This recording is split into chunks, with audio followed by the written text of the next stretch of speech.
You're welcome to Nonprofit Solutions Matter Daily Radio Show, where we talk about factors that affect the nonprofit industry, where we talk about how nonprofit founders can raise money, where we talk about how you can transform your nonprofit into a powerhouse that can be a transformation for your community and for the people you serve. Like our normal strategy, we did come here daily to come talk, answer one of those questions you've asked. But today, I'm going to come talk about from disengaged to devoted, transforming board members into fundraising champions. That was the webinar we're supposed to have today, but because of some issues, the webinar was postponed. You can see the flyer for the webinar on the screen.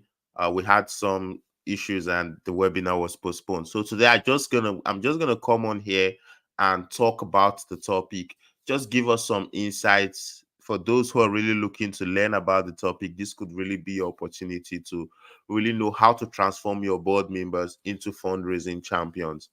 And just to say, if you're experiencing fundraising challenges, you're experiencing challenges with your board, we'll be happy to help you.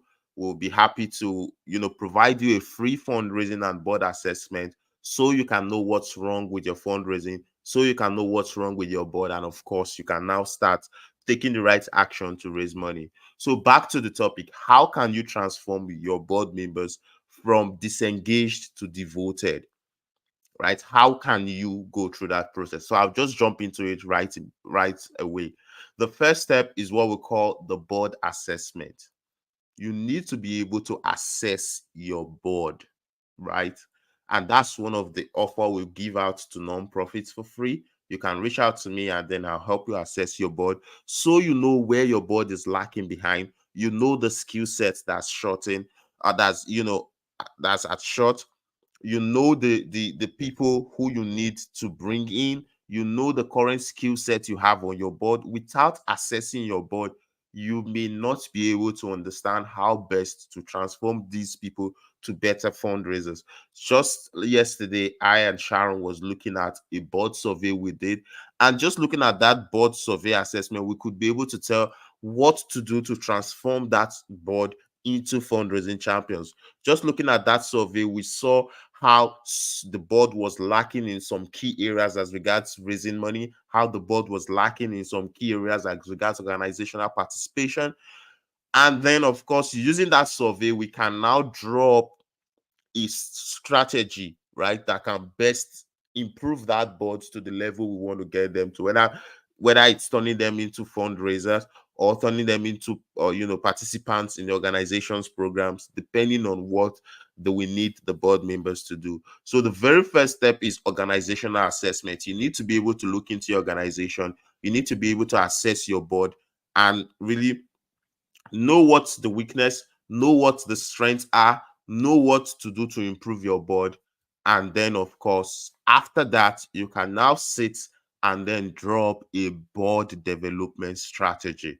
What is a board development strategy? A board development strategy is basically the step-by-step process that's going to help you get your board to a desired destination, whether it's raising money, whether it's championing your mission, depending on how you want to engage them. So usually when we draw up this board development plan, it usually sometimes starts with board recruitment because, like I said, it always starts from the beginning, how you bring in these board members in, right? So normally we start with board recruitment. Sometimes we have to go bring in new board members to join this board so that they can be able to complement the skill, right, of this board. Or there are situations where we could now look at who are the board members within the board. Do we have dormant board members who are still valuable, or who we can reactivate back into the board? Because a lot of times these organizations already are connected to board members, they're connected to people who can support them. So our view is, how can we get these people who are already dormant within the organization to step up and take active role within the organization? So aside recruitment, we also look at the possibility of reactivating dormant board members to get them back in the game with the organization. After that, Another strategy we also look towards board improvement is board customized board training. So when we look at the gap within the board, we can now develop a customized training that can fill up those gaps. Whether it's training the board as regards raising money, whether it's training the board as regards planning the strategic direction of the organization, whether it's training the board as regards harnessing their circle of influence, whatever that's necessary to move the board forward is what will be done. Other instances is training the board on their roles and responsibilities and providing each board member a portfolio on, what they should do to be able to assist the board and the organization. Just it depends. There are lots of factors that could go into that depending on the need of the board at the time. So of course, once we've done that board development plan, the next is to execute, whether it's training, whether it's building committees, whether it's bringing in new people to join the board. All that would then be executed.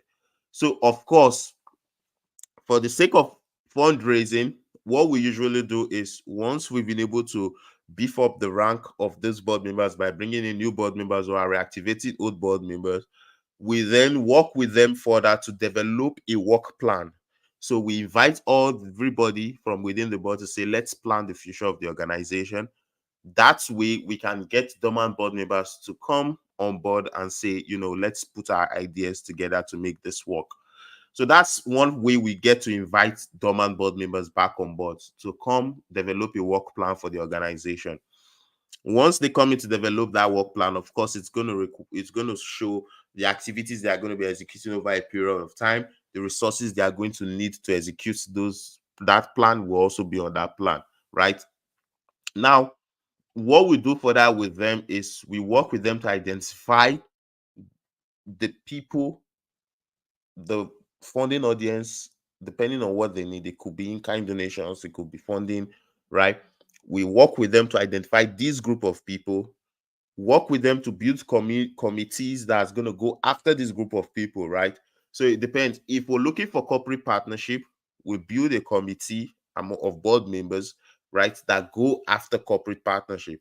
Of course, we beef up this committee with staff, with volunteers, so that they can do the heavy lifting for the committee members, and then these committee members can then go in to make the ask.